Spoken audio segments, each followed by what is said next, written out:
So welcome to the ESCXTRA YouTube channel, and today we're going to be talking to the head of delegation for Iceland at Eurovision, and that is Felix Bergsson. How are you? I'm very well, thank you very much. We're always happy in summer here in Iceland. Yes. And so we'll jump straight in. So before we talk about Eurovision, and before we talk about the national selection at Iceland, which you're involved with, I want to talk a bit about the role of head of delegation at Eurovision and your background. You come from music, you come from theatre and stage, you have that sort of background. So that's the many elements that the Eurovision Song Contest is made up of, right? So we hear this term, head of delegation, and it gets banned around. And what does it actually mean? Can you give a bit of an overview of that role and what you do? Basically you lead the Icelandic, you lead the group, you're the leader of the group. So, I mean, you are responsible for the delegation. I often say it's a diplomatic role. It's a very diplomatic role in many ways. You are a diplomat. You're dealing with your own people, but at the same time, you're dealing with so many others and so many different aspects of the competition. Basically, for me, being a head of delegation is basically leading the group, being their friend, making the program for them for the whole 2 weeks that we are there, and preparing everything so well that we are prepared for anything that can happen, and basically making the artist comfortable and making the artist getting as much out of Eurovision as possible. And also representing the Icelandic people and the Icelandic nation. And I mean, we are paid for by the taxpayers' money. We are representatives of Iceland, and that really needs to be an important part of the whole thing. So it's a very living, breathing thing. It's very fixed in many ways, but at the same time, it's also, anything can happen, and you just need to be prepared and experienced enough to deal with it. Yeah, and I suppose every year is different, right? Because every year you have a new artist to look after, a new city, new host broadcaster. Does that change the way that you put the team together, that you take to Eurovision? Yes, of course it does. And I mean, money also is always a big factor in that as well. But I mean, yeah, it depends on the artist. It depends on the needs of the artist. It depends on the needs of the act. But from RUV point of view, we are a very fixed group in many ways. I mean, we are most of us are quite well seasoned in Eurovision. We know the Eurovision Song Contest quite well, and we always make sure that there's an overlap. If people are changing, if we are getting a new producer to lead, that side of things, we make sure that the new producer has an experience in Eurovision and has been a part of the team the years before. So we always try to make an overlap. But the Icelandic team is usually 6 to 8 people from RUV, another 8 to 10 people from the artist. So it's we vary from being 16 to 18 to 20 people in the Icelandic delegation, and that has been pretty fixed for quite a few years now. And I suppose when you get the team there to Eurovision, wherever it is, that's when the hard work really starts, right? Because it's just it's every day, every hour of every day. I'm interested in rehearsals and that time. That's a tricky time to negotiate, because when you're, say, the first rehearsal, even it's the first time on stage, what are you looking for? What changes can be made at that point when you're looking at rehearsals? Well, it is. I think it's more than people actually know. There are more, the possibility of changes is more than people actually, and they always say there are no possibilities for changes, but we have made huge changes in rehearsals. But the rehearsals are more for the host broadcaster than anybody else. And it's very important for them. We are usually pretty well prepared when we get there. We know what we are doing with our 3-minute act. But we really need to work on, it's the usual stuff, the camera angles, the camera shots, the lights and all that stuff, and how we move around the stage and how but I've seen huge changes happening in rehearsals in a very short time, and it's a very important time, and it really needs to be a lot of focus during that time, but a lot can happen. But usually, I mean, it's tweaks. It's kind of, you know, everything is supposed to be prepared at that point. But we've changed everything just days before we were actually arriving in the host city, and that's, you know, so it can happen. And it's very important to keep an open line with the host producers and the EPU, so that you can have an open discussion whenever something comes up, and change things in the rehearsals. Mm. Did you think having a national selection, we'll talk about that in a minute, but having a national selection, have already staging a performance, does that help when you then get to Eurovision? Yeah. Yeah, it does. We've started following the Swedish example, that what we do in Söngvakeppnin is what we do in Eurovision. It wasn't like that in Iceland at all. We used to change things completely. Sometimes we changed the songs completely, you know, a bit the Albanian way, you know, to produce it again and to change it, you know, maybe put it into another language or something like that. But nowadays we are very, I mean, we release the songs in January, and that's the final version of the song. That's how the song will also go to Eurovision. I mean, that's very clear. You know, with modern day problematic things in terms of publishing songs on, you know, when it goes on Spotify, it's the song that you're going to hear at Eurovision. Mm-hmm. So everything is much more prepared now than it used to be when we started working. You know, like I said, a bit like the Swedish have done it. For example, I mean, in 2017, my first year as a head of delegation, we totally changed the staging of Svala for Kiev. We also changed the staging of Ari Ólafsson for Portugal. But last year with Hatari, we did almost the identical, you know, staging of what we had done at Söngvakeppnin. Of course, blowing it up for a bigger stage, you know, making it bigger in many ways. But we have really turned towards doing things, and we would have done that with Daði Freyr this year. It would have been the same kind of staging that we had in Söngvakeppnin. Yeah, I guess he didn't really need to change, did he? It was all there exactly as you wanted it. Just do that dance and everybody's happy. Yeah. Yeah. And so, so as a head of delegation, what are the things that worry you? What keeps you up at night? What's your biggest headache? There are, I mean, 99% is joy, pure joy. But I mean, there are always some things that, you know, sometimes you worry about the artist. I try to go through. I try to go through what's gonna happen with the artist, but sometimes it's a huge surprise and a huge shock to many people when they actually enter Eurovision land. To you know, when the attention hits them and everything, you know, suddenly you're a huge star and you have no idea where that came from. So sometimes I worry about the artist. Sometimes I worry about how we are doing in the polls, and you know how that is going to affect the artist. You know, there's always something to worry about, and there's always something to deal with. I mean, and that's where experience comes into it. You have to be able to deal with all the things that happen.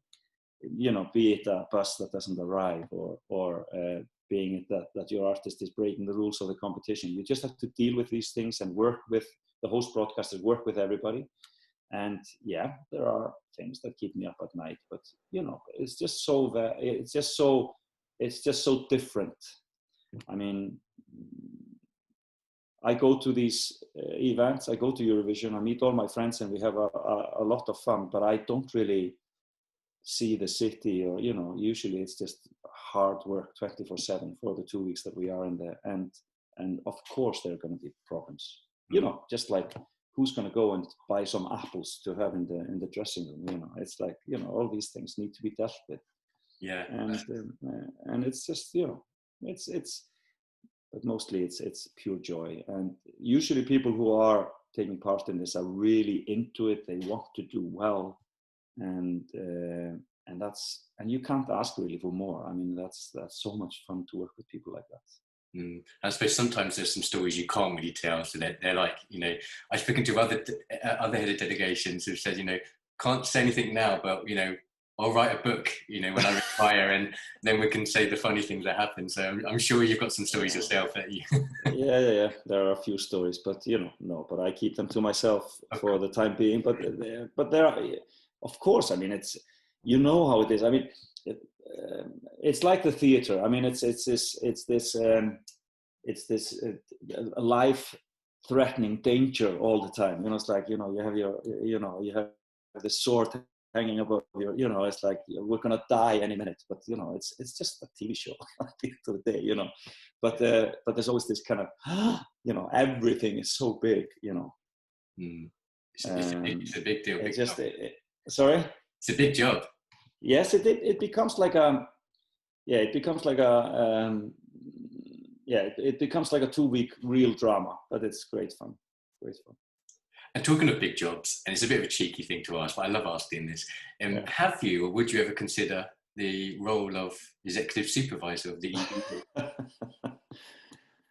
Well, I've been doing this now since 2011. I know the Eurovision Song Contest pretty well, and I know the people who are involved in it very well now. And I love that group of people. Yes, of course I would. You know, if I would be approached for that. But we have a very good executive supervisor at the moment, and we had a brilliant one for the last 10 years. So I'm very happy with these people, very happy with Martin, very happy with Jon Ola. But I would love to see a woman taking that leading role in the next few years at some point. I think it's very important that we bring more women into leading roles at the Eurovision Song Contest. For sure. We only had one very briefly before Jon Ola, I think, but it was only for 1 year, I think, or no, before Santa. Yeah, there was. Yeah, but yeah, you're right. It's been hardly anyone, isn't it? Yeah, it's like, I mean, it is 2020, and I mean, we really should be taking, looking at these things as well. But no, you know, I'm not a woman, but I would love to be. You know, I would love to take on a bigger role with the Eurovision, but Song Contest. But you know, nobody knows. Yeah, we'll see. So part of that role of head of delegation, and we spoke about it briefly, is the national selection, Söngvakeppnin. Now, it was sort of established in 1987, I think, and it's been selecting the Icelandic entry on and off, not every year since then, but certainly for the last 15 years, solidly it has been. Yeah. Now, you're involved with that, of course. So what are your aims for a national final like that? When you sit down and say, what do we want to achieve? What are those conversations like? Well, Iceland started participating in Eurovision in 1986. So we've been doing national selections, but sometimes we've chosen just artists to do it, but most of the time we've been doing, you know, big shows or national selections.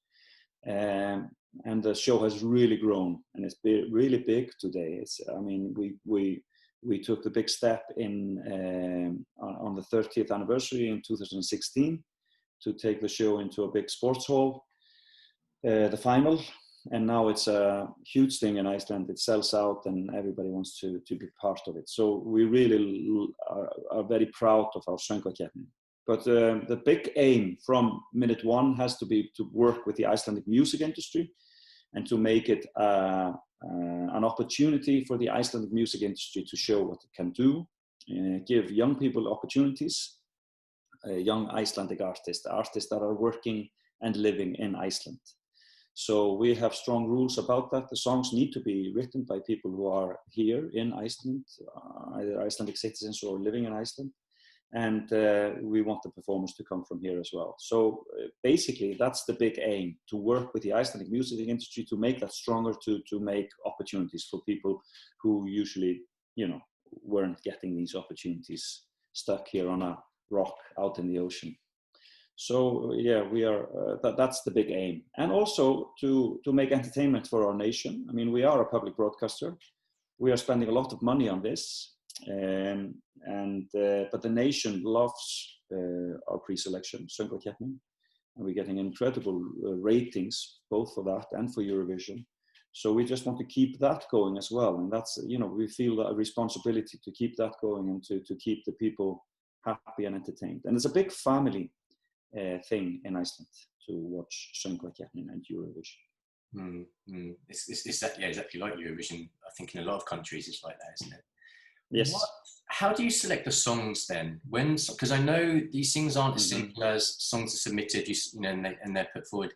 Sometimes a bit more fluid, I think, isn't it? Because I know that this year Isolde and Helga were put together before the show or part of the show. Do you have any say in that or knew about that at all before? I mean, we always open up to submissions. I mean, anybody can submit a song to Söngvakeppnin in Iceland. We have a final date, and usually we get around 200 to 300 songs submitted. But we felt that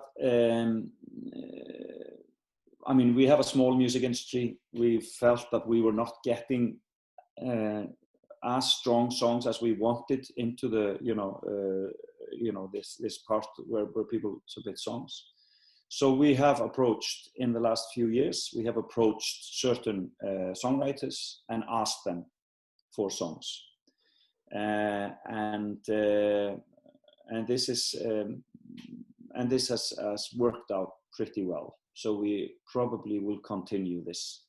We haven't gone into any kind of ideas like songwriting camps or anything like that. That's something that we're always considering, and probably will do at some point. But basically, it's the idea of keeping the conversation going with the music industry in Iceland, asking them to be part of it, and to give young songwriters their opportunities. But like this year, I think we had 4 songs out of the 10. We only had 10 songs in the competition this year. We went down from 12 to 10. And I think 4 of the songs were from writers or songwriters that we asked to submit songs, and the rest of them 6 was from people who had sent in their entries. So it's kind of that's the way we work it at the moment, and I think the quality of the songs is getting better because of this. For example, Hatari last year was a song that was just submitted. It was not a song that we had commissioned. So, but Daði Freyr, on the other hand, was somebody that we commissioned this year. So it's it's different. But yeah, but it's our way to try to get better songs, basically, to choose from. I think some countries do that better than others. So I think in the UK, we struggle a lot. It's quite well documented. But I think in Iceland, you probably get it quite right. I think you probably do have those inroads to your best songwriters and your best artists, probably better than most, really, maybe. Yeah, I think also you need to remember that it is a TV show. You need to have a certain diversity in the kind of songs that you have in it. I mean, I think in a way, a bit of the problem, without wanting to criticize the UK, I think that the songs are a bit, it's also similar, it's also bland, it's all kind of the same, pop genre somehow. We take in, like Hatari, a punk, electro screaming, and we take in, we had a group of girls, actresses who call themselves the housewives or something like that, that come in and do a kind of a slacker kind of, and everybody loves it, and it's cheesy and it's fun, but at the same time it's TV, and that's really what it is about. And again, we look to Scandinavia in that sense. I mean, they are very good at doing this, putting together a show of very diverse music. That in many ways makes no sense, but it's so much fun at the end of the day. So I think that's what we keep in mind as well. So we don't take many songs of the same kind of style. We try to have a broad range of styles in our competition. And so next year, is there any news on the show next year, and whether it's going to be taking place and how it's going to be done or anything like that? No, probably No, there are no news, but hopefully we will have news at the end of August, beginning of September, what we are going to do. I mean, there are discussions going on all the time. We are in a very good position at the moment to, it would be a great thing to do another Söngvakeppnin and have lots of songs put in, because that's what we love doing. But it would be also a great option to send Daði Freyr again. Mm-hmm. He's making quite a name for himself. It would make my job a lot easier. So yeah, it could be great fun. But we will just have to wait and see. My superiors are still going through these things. Yeah, I suppose these times it's hard, I don't know, things like budgets and yeah, it's a hard thing to kind of plan things properly and stuff. So, I mean, there are going to be huge cuts everywhere. So, I mean, we are all having problems when it comes to money. I mean, I feel for my friends in Holland, in Rotterdam, for what they are going through. But, and I really, it's amazing to see what they are doing. I mean, they are incredible. This is so incredible what they're doing. So, I mean, there are many things to take into consideration. Money is one of them. But I think whatever decision will come to, I think the nation will be happy with it. Yeah, and so no real news on that yet. But what has been in the news, obviously, unless you've been living under a rock somewhere, is the Netflix film. Was there a Netflix? You know about this? So Eurovision Song Contest, A Story of Fire Saga. Yes. Now, I was really interested to do this interview with you because essentially it's a fictionalized version of you and your team and what you do, right? So I'm really interested to hear your thoughts on it. So just for anyone who just hasn't maybe seen the film, we'll try not to give any spoilers or anything, but it follows a group who want to go to Eurovision, with dream to go to Eurovision, based in Iceland, and against all the odds, they make it to the Eurovision Song Contest through the national final as well, which is really interesting. So this is what the film covers.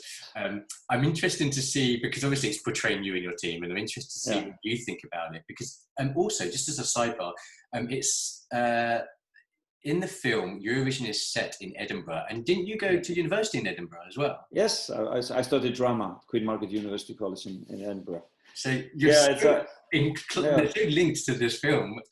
So it begs the question, actually. So how much of the film were you aware of prior to its release, and did you have any kind of advisory role? Did they talk to you at all? No, nobody spoke to me, and I mean, there is no head of delegation in that film. I mean, like, where is head of delegation? I mean, I was so ready. No, they didn't speak to me, but they spoke to some people at RUV, and a lot of Icelandic friends are involved in that movie. People who know Eurovision very, very well. So I think they got lots of advice from the Icelandic people working on it. No, it's a great film. It's so much fun. I love it.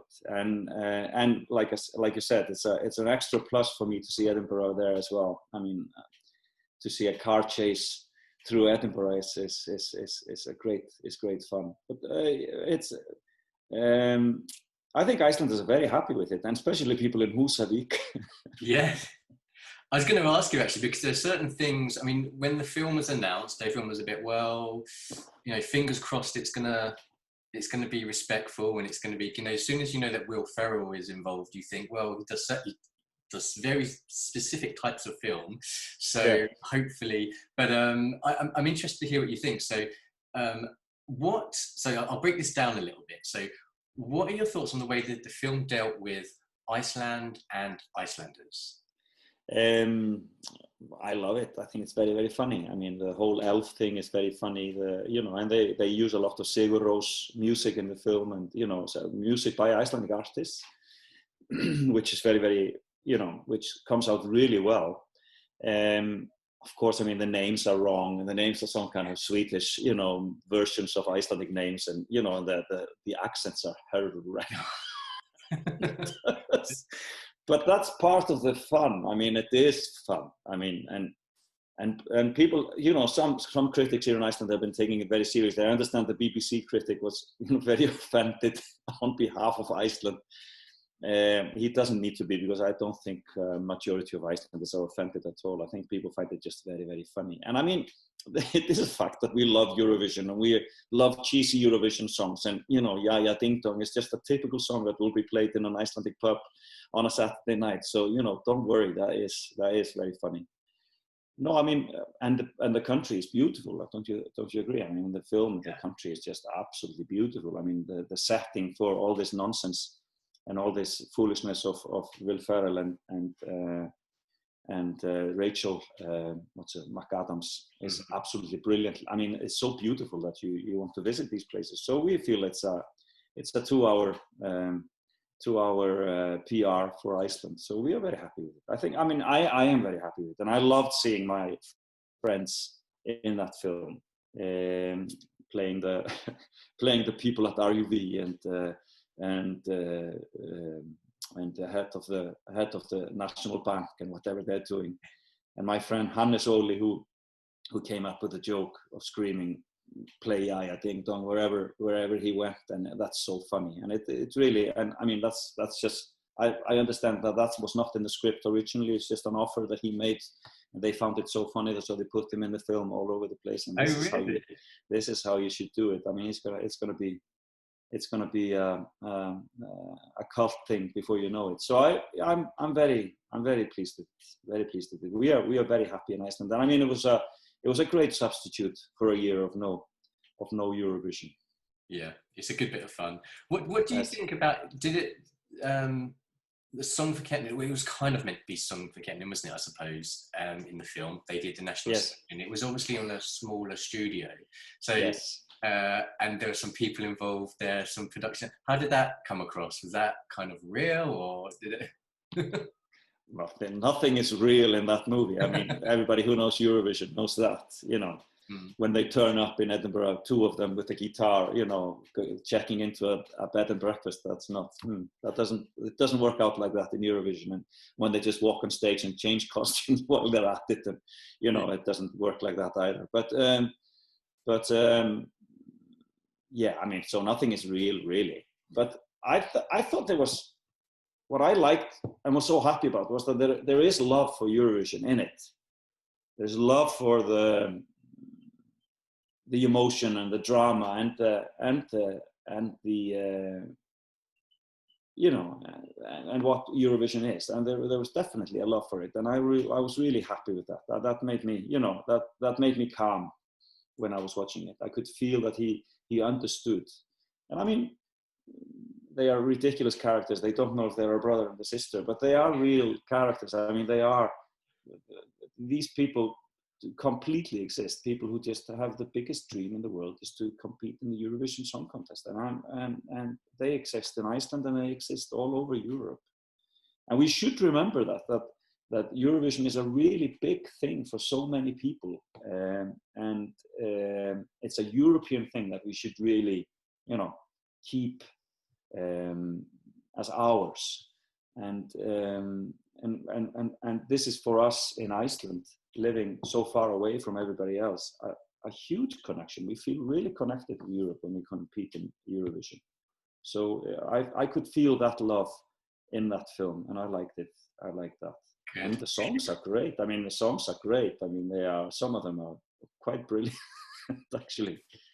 Yeah, I mean, who's the fit? Because I mean, you know, this year's been the year of, from my perspective in the UK, you know, Eurovision songs very rarely hit the top 40 or enter the charts. And I think exactly.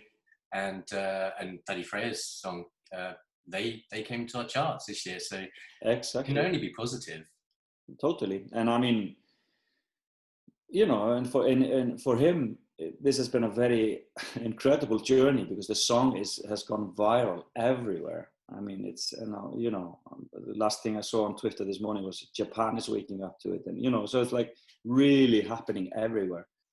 And I sometimes think maybe he was lucky in a way that the virus came and so he didn't do Eurovision. He didn't need to lose in Eurovision, you know, or because sometimes the songs kind of they end their run in Eurovision. I mean, they are never seen again, and that could have happened with Think About Things, but it didn't.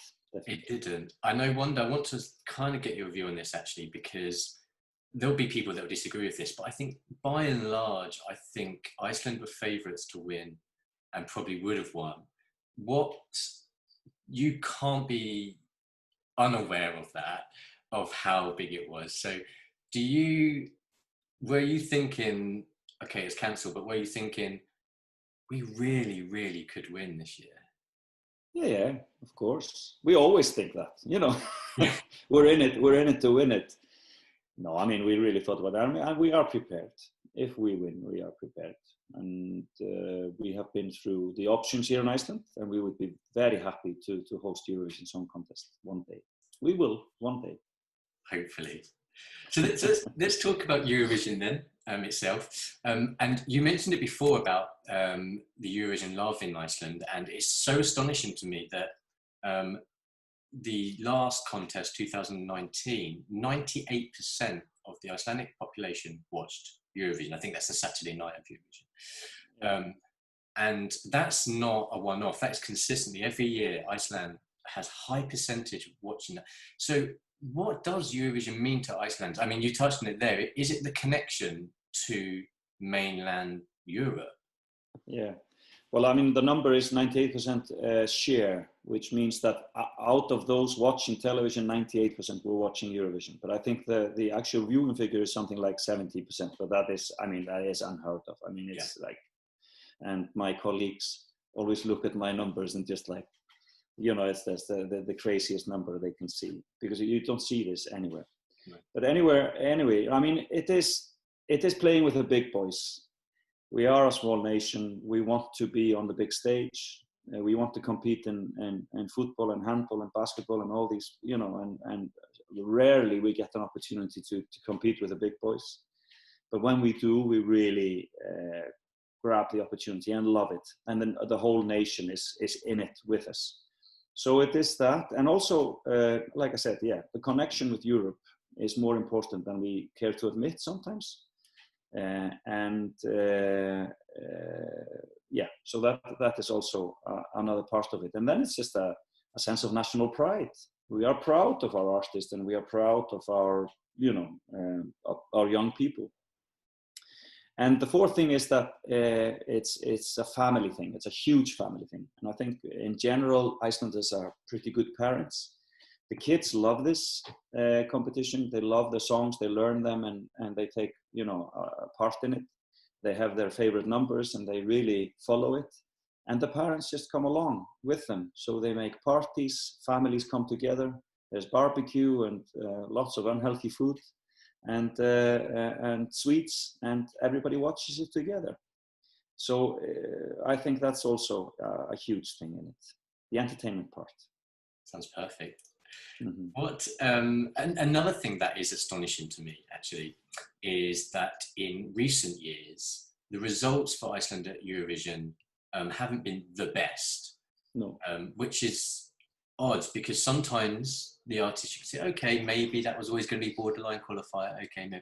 And sometimes I think there's been artists that didn't qualify for the Saturday night final from Iceland, which, you know, really should have.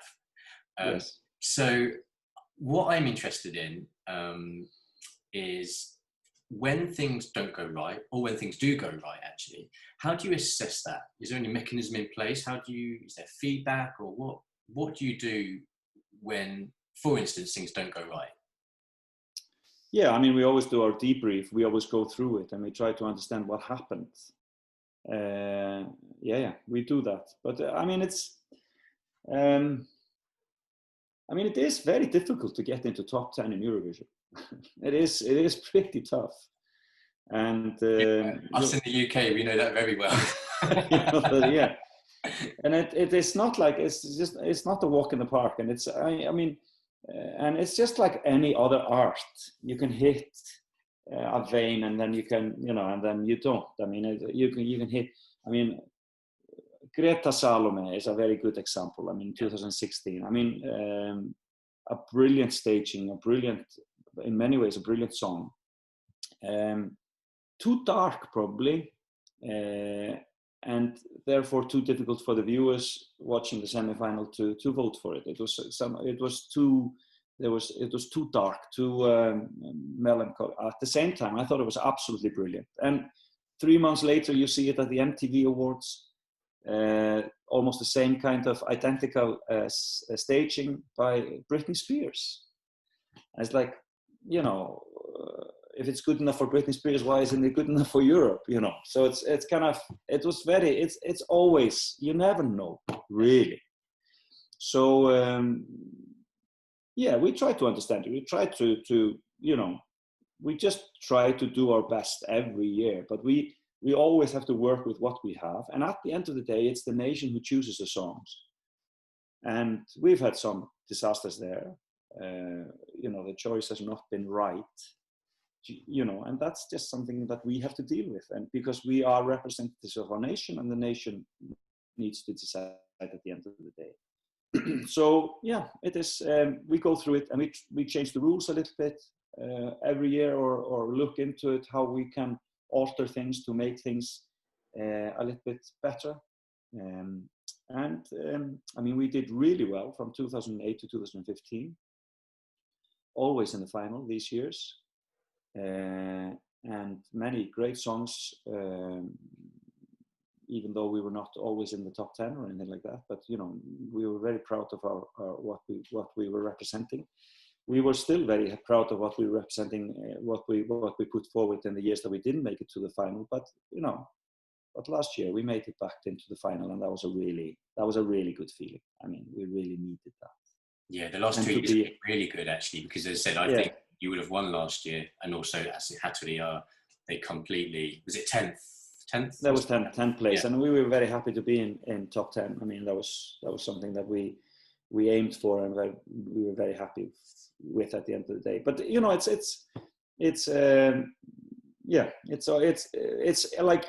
like I said, we go through it, we think about it, we do our debriefs, we go through what went wrong, what was right. You know, even Ari Ólafsson, who did not do well in Portugal in 2018, the positive thing coming out of that is his career and what he is doing. But I mean, it's a great platform for him to show his talent and show his ability.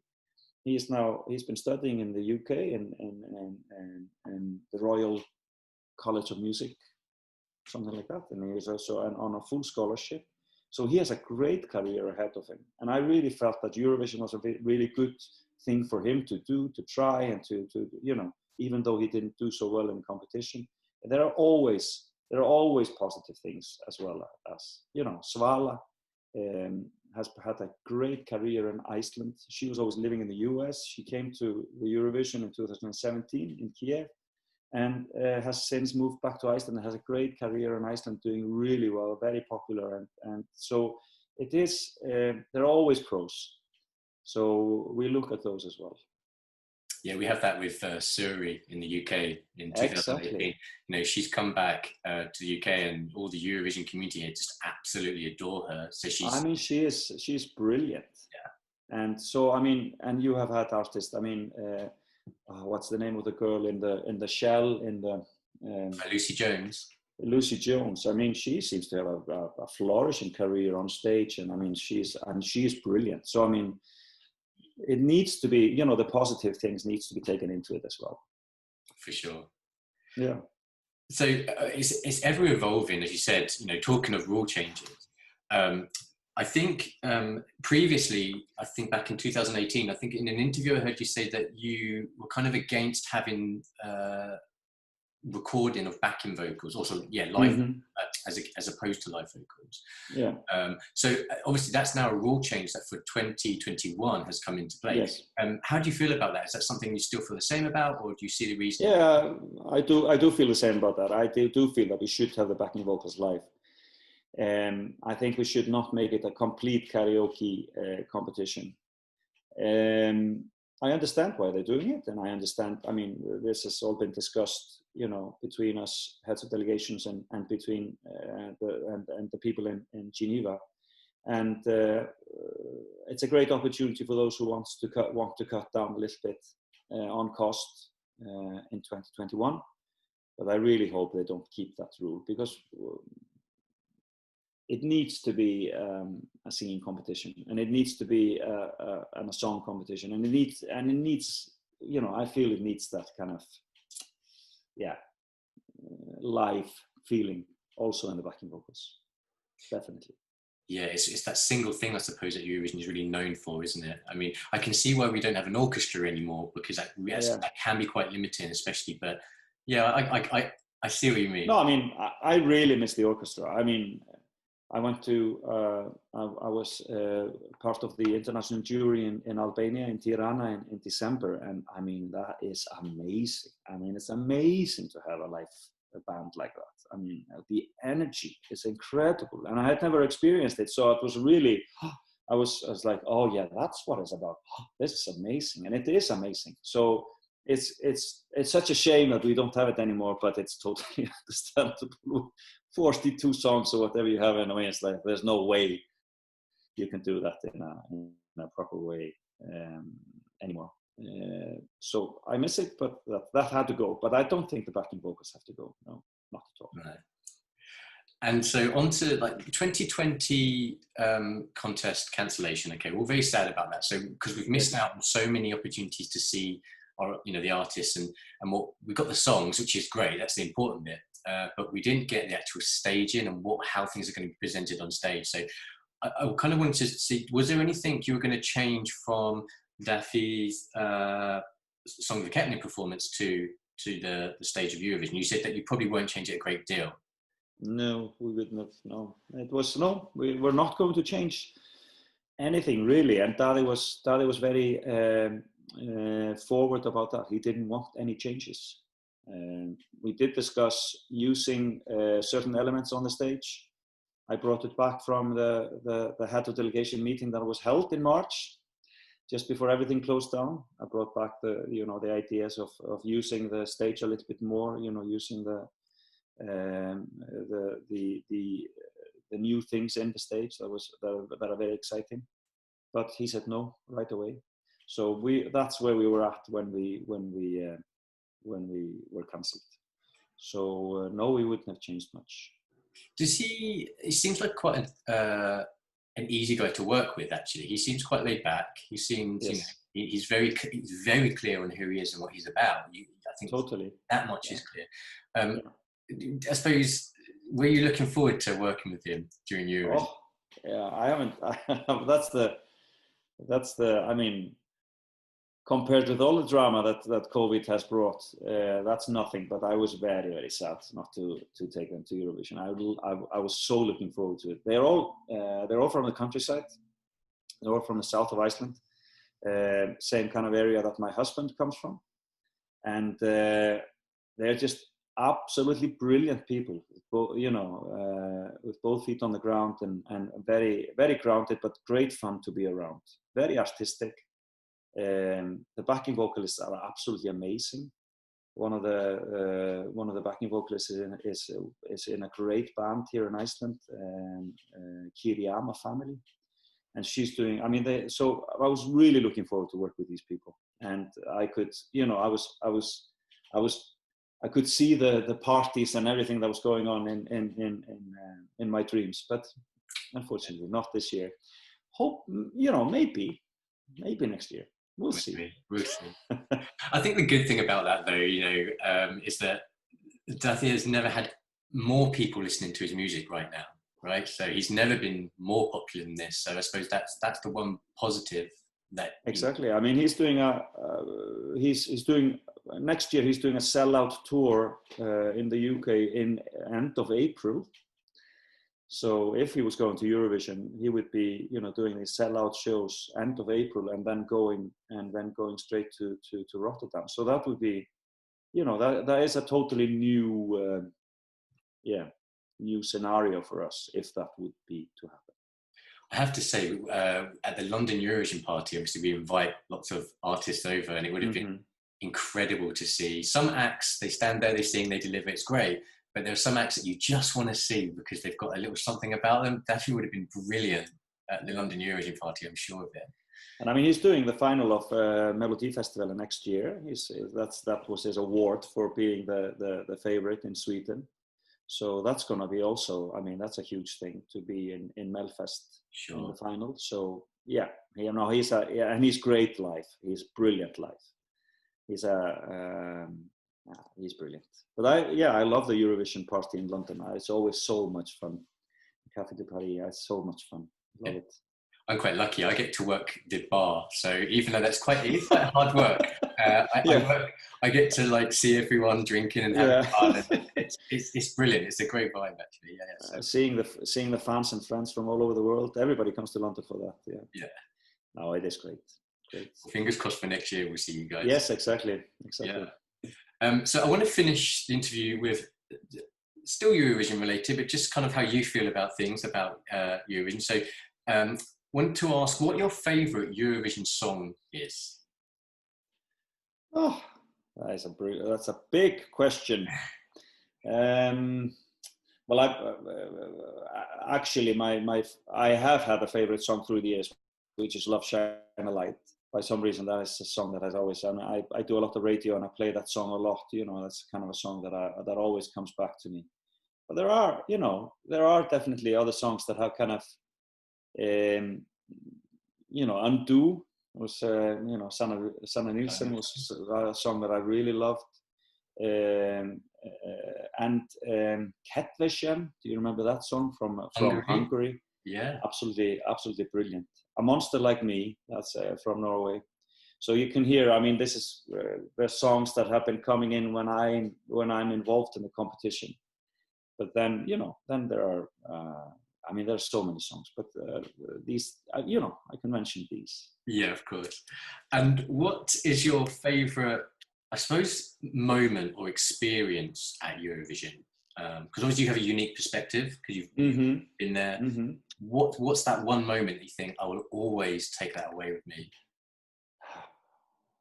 Oh, there are so many. My first Eurovision, 2011, when Johnny's Friends made it through to the final, when it was announced, when they were the last envelope at that time, that was a huge moment.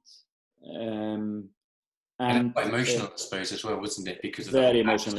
I mean, that was such a strange. I mean, I was doing PR then for them, and we were selling a story that was so morbid, really. I mean, you're trying to do the PR for the artist, and the story is basically that the guy had died, and that's the reason we were there. So it was very emotional. We were all friends of Johnny, so it was a very emotional moment. Another moment is when I was sitting in the commentator box. I was a commentator in Malmö in 2013. And when Eyþór Ingi did the long note in Ég á líf, when I saw that on the night of the semi-final, that was, I think I still have those goosebumps. Yeah. That was amazing. I was crying with, like nothing else. Yes, and Conchita's win. That was also a day I will never forget. That was a moment. Yeah. That was a moment in time. Special moment. Very special moment. Very special. Well, I think, it's clearly Eurovision means a lot to you. Clearly Eurovision means a lot to Iceland. So it's great for you to sit down and have this chat with us. So thank you for that. And no so we'll just have to say, fingers crossed for next year. Yes.